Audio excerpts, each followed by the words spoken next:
పవన్ గారు ఈరోజు ఉదయం కేటీఆర్ చేసిన ఏదైతే వ్యాఖ్యలు ఉన్నాయో దానిపై కొంత విమర్శలు వస్తున్నాయి. బల్మూర్ వెంకట్ ఏకంగా డీజీపీకి ఫిర్యాదు చేశారు. సిట్ విచారణకు వెళ్తూ పోలీసు అధికారులనే బెదిరించారు కేటీఆర్ అనేదానికి ఏం చెప్తారు? కేటీఆర్ విచారణ తర్వాత హీరోయిన్ల ఫోన్లు ట్యాప్ చేయలేదు అని సిట్ చెప్పేసింది అని చెప్పారు. నిజమేనా అది? మా సోదరులు బల్మూరి వెంకట్ గారు శాసన మండలి సభ్యులు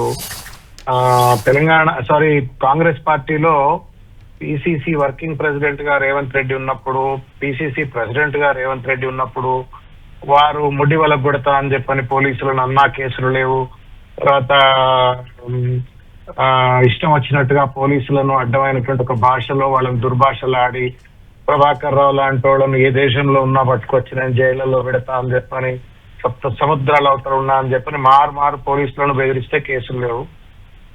మేము ఈ నోటీసులు ఎప్పుడు పడితే అప్పుడు ఇచ్చినా మేము సహకరిస్తాము అని చెప్పని ఇన్వెస్టిగేషన్ కు సహకరిస్తూ 7 గంటలు టైంపాస్ పెట్టి చేసినా లేకపోతే ప్రభుత్వం చేసినా కోఆపరేట్ చేస్తుంటే వాళ్ళపైన కేసులు పెడుతున్నారు. వాళ్ళ విఘ్నతకు వదిలిపెడతా నేను. ఐ డోంట్ వాంట్, ప్రజలు అన్ని గమనిస్తున్నారు. ఇది ఒక టైం పాస్ గవర్నెన్స్ అయిపోయింది. ఇది వాళ్లకు ప్రభుత్వం పరిపాలన చేయమని చెప్పని, గత ప్రభుత్వం కంటే ఒక మంచి పరిపాలన అందించండి అని చెప్పని వాళ్ళకి అధికారం ఇచ్చిండ్రు.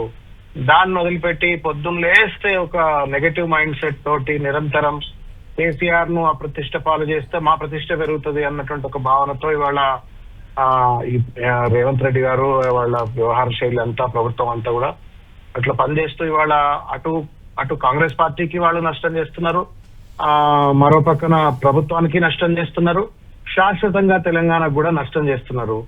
కేసీఆర్ గారికో, కేటీఆర్ గారికో, హరీష్ రావు గారికో ఈ కేసుల వల్ల ఇది నిలబడే కేసు కాదు, బదనాం అయ్యే కేసు అంతే. ఇది ఉటిగానే పబ్లిక్ లో ఇటు నమ్మేటోళ్ళు ఉంటారు, అటు నమ్మేటోళ్ళు ఉంటారు. కాబట్టి to that extent Revanth Reddy may be successful, but then ultimately truth అనేది ఒకటి ఉంటది, దాంట్లో ఇది నిలబడేది కాదు. శ్రావణ్ గారు, ఇప్పుడు వెంకట్ గారు ఇంతసేపు అన్న దాంట్లో ఇంకొక వ్యాలిడ్ పాయింట్ ఉంది, దానికి మీరు సమాధానం చెప్పాలి. గతంలో కేటీఆర్ ఫోన్ ట్యాపింగే జరగలేదు మా ప్రభుత్వంలో అన్నారు. ఇప్పుడు వచ్చాము ఫోన్ ట్యాపింగ్ జరిగితే అధికారులు చేసి ఉండొచ్చు అంటున్నారు, మాట మార్చారు అనేది వెంకట్ గారు చేస్తున్న ప్రధాన ఆరోపణ. ఒక్క విషయం చెప్తా Kalyan, phone tapping is the fundamental responsibility of SIB.